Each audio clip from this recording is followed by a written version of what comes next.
नमस्कार, मैं आपका दोस्त राकेश आप सभी का स्वागत करता हूं आपके ही यूट्यूब चैनल अनसुलझी कहानियां में। दोस्तों, अगर आपको आज की कहानी पसंद आए तो हमारे चैनल को सब्सक्राइब करना, वीडियो को लाइक करना और ऐसी ही डरावनी कहानियां सुनने के लिए हमारे चैनल पर विजिट करना। तो चलिए चलते हैं आज की कहानी की ओर। कुछ ऐसी घटनाएं हैं जिन्हें कुछ लोग सच मानते हैं और कुछ लोग झूठ। लेकिन ऐसी घटना जिसके साथ होती है उसको ही उसकी सच्चाई पता होती है। दोस्तों, मेरा नाम अमन है। ये घटना 2010 में मेरे साथ हुई थी। मैं अपने बुआ से मिलने के लिए उनके घर गया हुआ था। सबसे मिलने में और बातों ही बातों में कब रात हो गई पता ही नहीं चला। वैसे मेरे घर से बुआ के घर की दूरी 1 घंटे की है।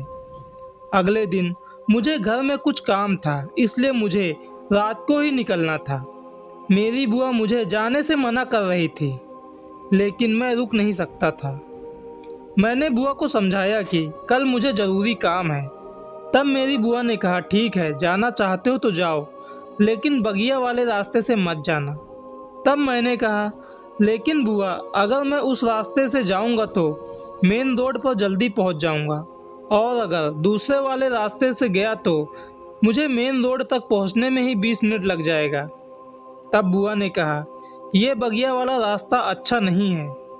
फिर मैंने कहा, ठीक है, दूसरे वाले रास्ते से चला जाऊंगा। मैं बुआ के घर से निकला, लेकिन मैं बगिया वाले रास्ते की तरफ ही गाड़ी को मोड़ लिया। मैंने बुआ की बात नहीं मानी।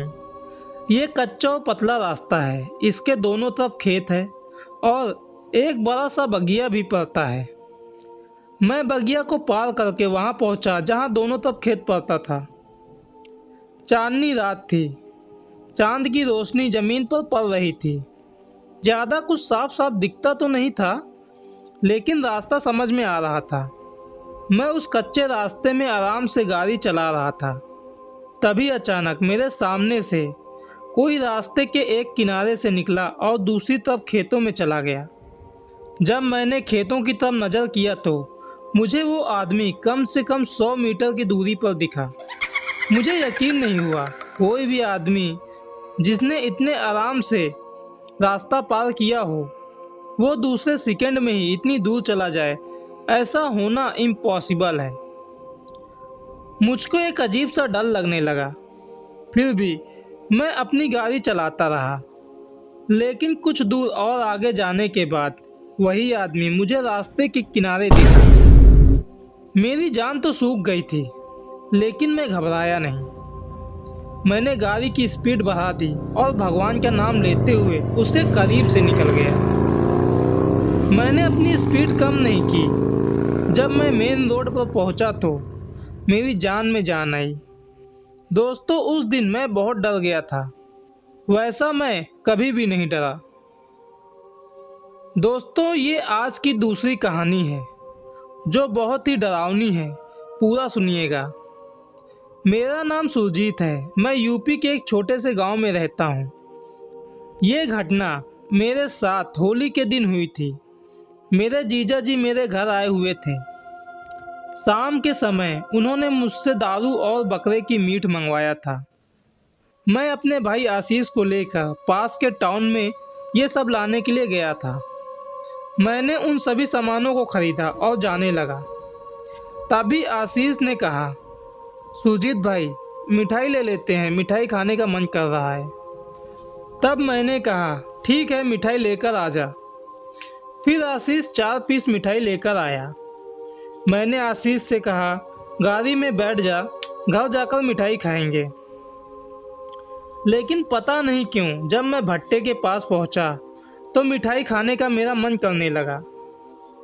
मैंने गाड़ी को किनारे खड़ा किया और आशीष से कहा, अरे आशीष, मिठाई खा लेते हैं। अगर घर मिठाई लेकर जाएंगे तो ये मिठाई सबको होगा नहीं, और किसी को छोड़कर खाना भी अच्छा नहीं लगेगा, इसलिए यहीं खा लेते हैं। आशीष ने भी मेरे हाँ में हाँ मिलाया। फिर हम दोनों वहीं बाइक में बैठकर मिठाई खाने लगे। मिठाई खाने के बाद मैंने बाइक स्टार्ट किया और घर चले गए। घर जाने के बाद मैंने सारा सामान दिया और सोने के लिए चला गया। उसके बाद मुझे कुछ याद नहीं, लेकिन मेरे जीजा जी बताते हैं कि सामान देने के बाद मैं सोने के लिए चला गया। जब मीट बन गया तो मेरे जीजा जी मुझे जगाने के लिए आए थे, लेकिन मैं उठ नहीं रहा था। मेरे जीजा जी ने मुझे बहुत उठाया, लेकिन जब मैं नहीं उठा तब मेरे जीजा गुस्सा हो गए और कहने लगे, इतने टाइम से खाने के लिए बुला रहा हूँ लेकिन नाटक कर रहा है, जा मत खा। मेरे जीजा जी बताते हैं कि यह सुनकर मैं गुस्से में उठकर कहने लगा, सुरजीत मिठाई खा रहा था, मुझे दिया भी नहीं, इसलिए मैं इसके साथ आ गई हूँ। फिर पता नहीं, मैंने बहुत कुछ उल्टा पुल्टा बोला। कुछ लोग तो यह भी बता रहे थे कि मैं कह रहा था कि मिठाई को ज़मीन में रख देते, और पता नहीं क्या क्या। फिर मेरे घर वालों ने रातों रात एक बाबा को बुलाया। बाबा ने झाड़ फूँक किया, उसके बाद मैं सही हुआ। दोस्तों, कैसी लगी ये दोनों कहानियाँ कमेंट में ज़रूर बताना।